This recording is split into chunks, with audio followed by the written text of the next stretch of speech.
Good morning, physics students, and welcome to the last lecture for Physics 1500 for this semester. Y'all have made it. Wasn't that bad, was it? I'm actually glad to hear that. Today is Monday, December the 6th, and this is the last time that I'm scheduled to see you until exams. This particular class's assigned exam slot is Thursday, December 9th at 5:30 in the afternoon. You're allowed to have opinions about that. But as a reminder, I'm giving the same exam all three of those times, so if you'd rather not be here that late, you're allowed to switch to one of the other two. It's the same exam, but in general, well, no, you guys can make your own decisions. Just let me know if you're going to swap times. Today I want to talk just a little bit about the exam. But first, actually, to those that I haven't announced this to yet, I have fudge. It's my grandmother's recipe that I like to make for all of my students. You're welcome to a couple of pieces if you'd like. I do recommend trying a piece first because it is mostly sugar by both volume and mass. So some students have said it's very, very sweet, and again, try it first. You're welcome to a second piece though if you want one. If you don't like chocolate, I have a bucket of Dum-Dums. And stack with napkins so that you can just grab a napkin and grab a piece. I sorted them into the container that was on last night. All right. Additionally, I imagine the test 2 is still on everybody's minds. I have not finished grading them yet because it was a busy weekend. Largely because I finally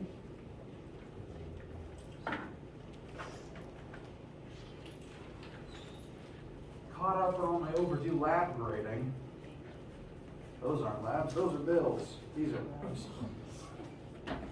You're welcome to my bills though. So, at this point, everyone's labs are graded, and if you would like them, you can come on up at any point today to collect your team's labs. Additionally, this means that I can now fully and with 100% accuracy calculate anyone's pre-exam average, if you'd like to know that. Several people tend to ask me, what do I need on the exam to make X, Y, or Z in the class? So if you email me that, I can show you that calculation.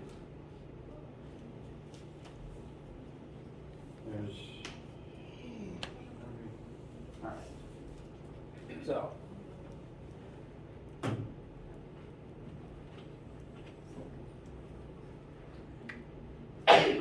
do please collect those when you have the time. How y'all feeling? Same. Tired is allowed. Hopefully, between now and exam time, y'all can get some sleep. But I know that the life of a student is very busy. So, if nothing else, vacation inbound, I hope, for everyone.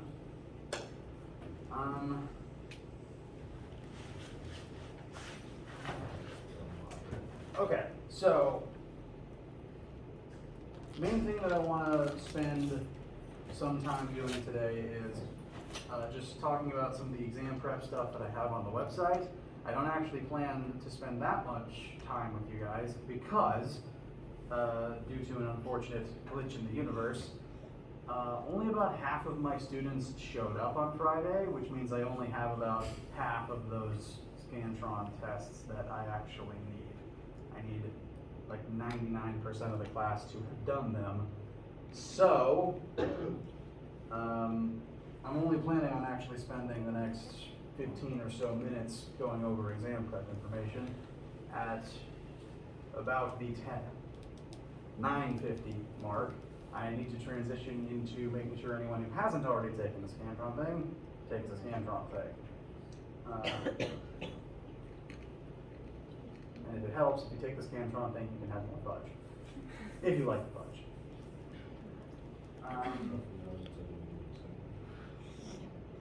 It's Monday and I'm already losing my train of thought. Where's my water?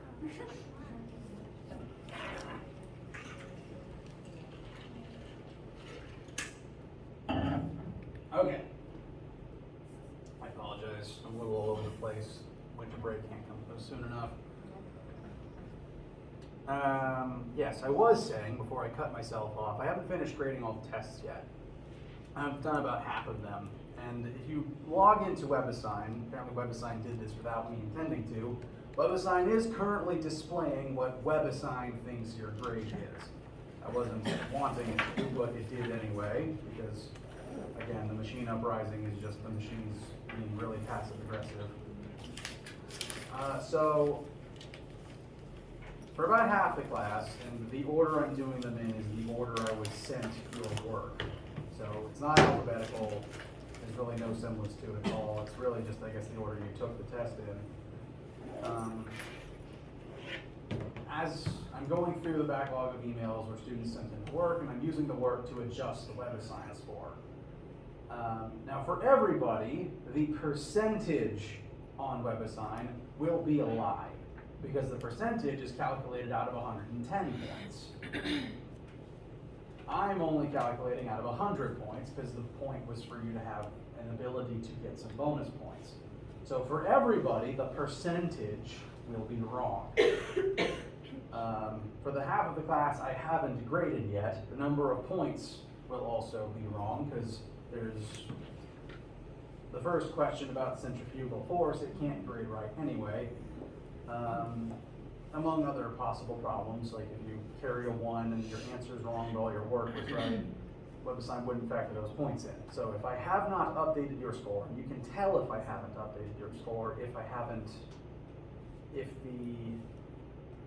I believe when I've overridden a score, the score is listed in red and or has an asterisk next to it.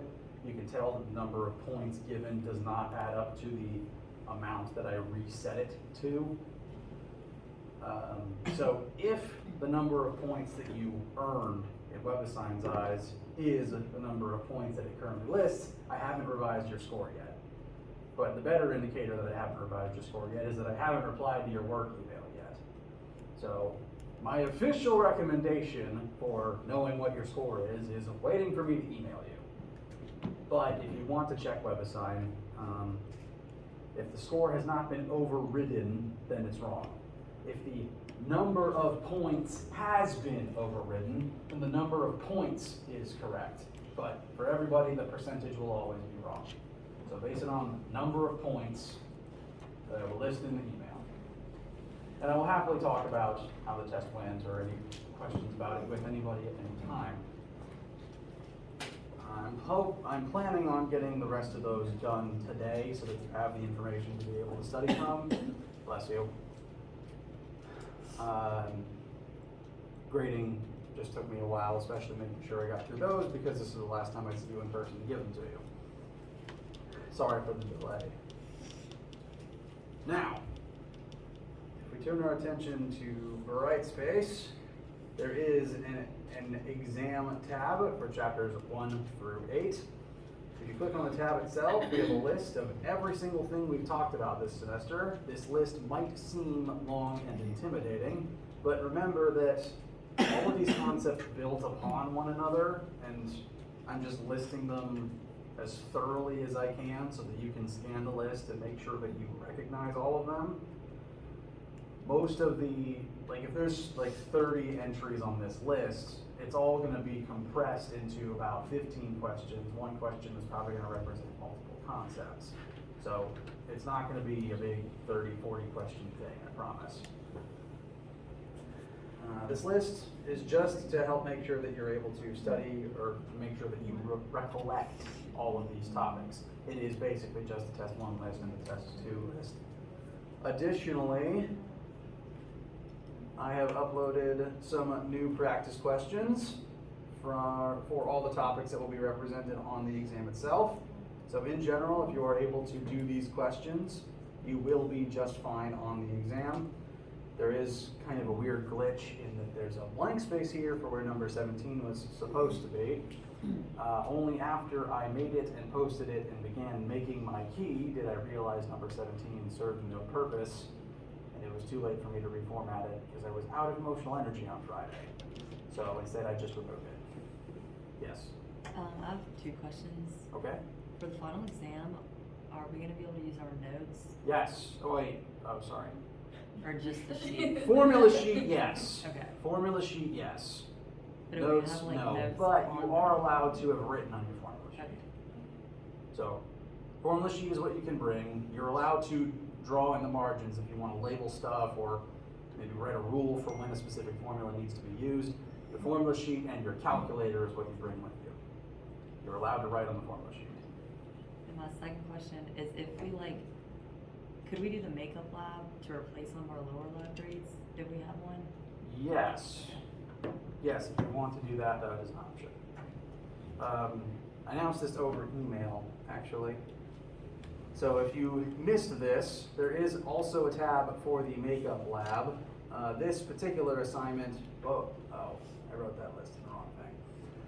There's a tab for the makeup lab. This was designed for students who missed a lab and couldn't pick one up. It's kind of an independent research assignment to get you a grade into that slot. This was meant for people who just missed one, but if you feel you have a low lab grade and want to try to override it, you are welcome to do the assignment. I'll just accept it over email in the next couple of days.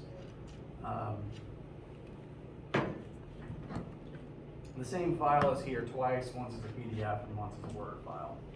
So just a quick kind of guided research task. Just some investigations into sound and pressure. I made it a new topic because I didn't know what topics everyone missed. So, thank you for asking.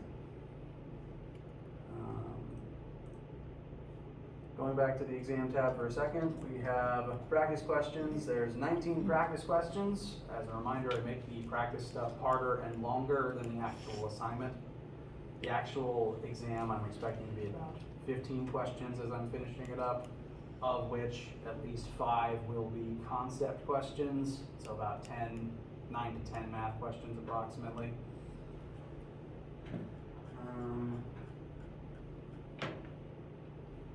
And since I haven't had to mention this for a test recently, you will have to remember Newton's laws, the 3 of them. Yes, 3. I was getting confused with laws of thermodynamics because there's technically 4 of those.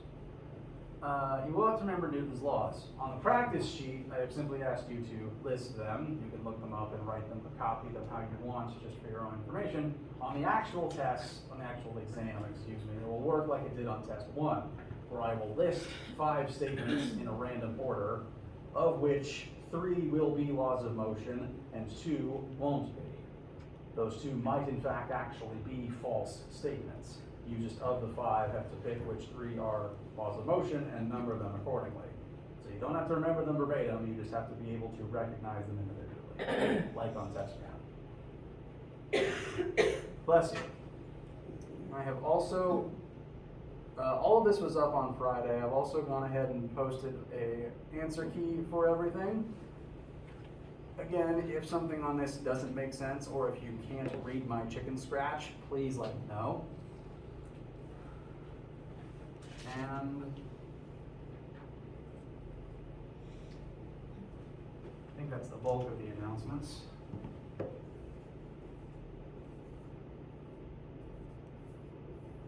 But as a reminder, like on the tests, there will be bonus points, and since this is kind of 2 tests matched together, there will be a total of 225 points worth of question.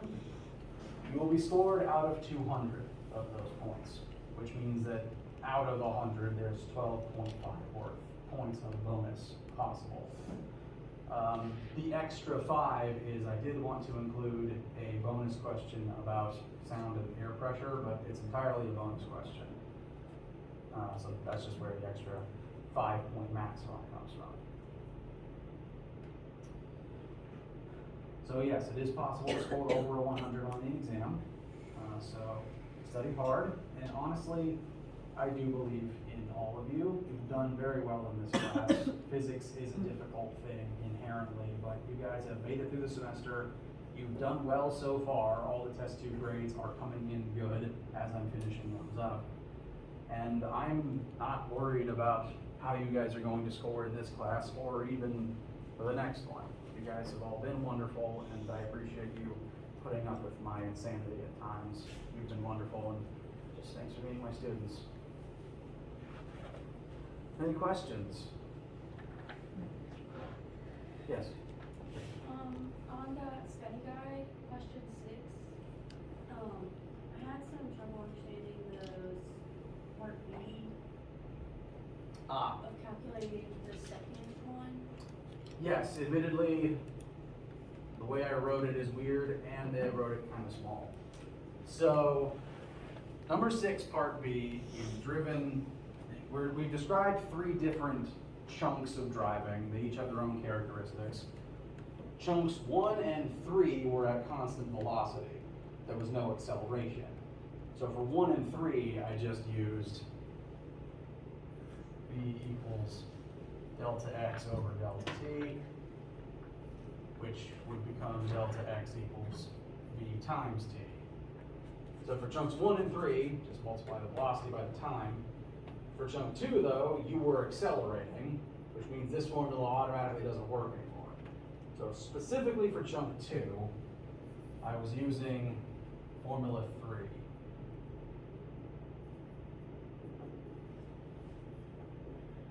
Which probably would look very strange with the numbers in there instead, but the initial velocity is the velocity you're moving at the beginning of that chunk of time, times the time, plus 1/2 times the deceleration, which was listed here. You would have to plug that in as a negative number though, because you are moving forwards, but you are slowing down. I think that's missing the 2 after the 45. Hold on. Oh. Yep, my answer key's wrong. That happens frustratingly often. Sorry about that. Okay, so you're right. I forgot to multiply the 45 by 2. My apologies.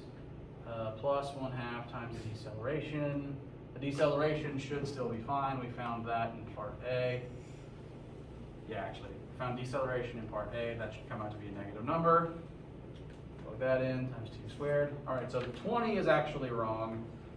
It should actually be closer to, if we add another 45 to it, closer to 65, I think. And that would increase this final answer to 39.65. Sorry about that. I just didn't know if I was doing it the right way. You're probably fine. I was running out of space and running out of time because I wanted to get it up by a certain point, get this posted by a certain point. So I just made that mistake, and I didn't make it very clear what formula I was using, so sorry about that. Any other questions, thoughts, opinions, meanings, etc.? For that part, where does the negative 12.5 come from? So that was the answer to part A. What is the acceleration when you slow down?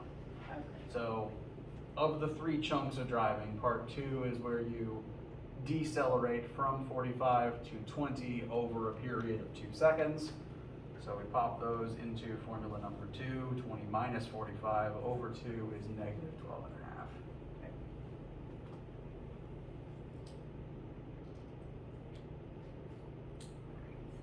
Feeling good? Okay. Making good time. So, as a reminder, I need more of the Scantron data in so that the school can adequately get some good interpretation of how we're doing.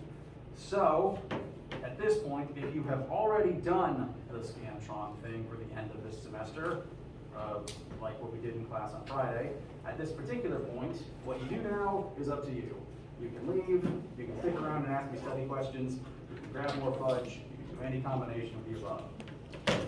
If you have not done the Scantron thing yet, you're going to transition now into you doing that scan. That's a 30-minute timer on it, but you're allowed to turn it in once you're done. It's leaving 30 minutes after it elapsed. If you're heading out now, thank you all again. Feel free to grab some more sugar before you leave.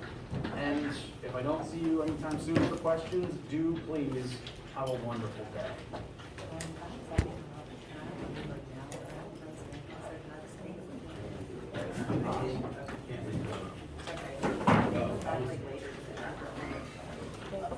If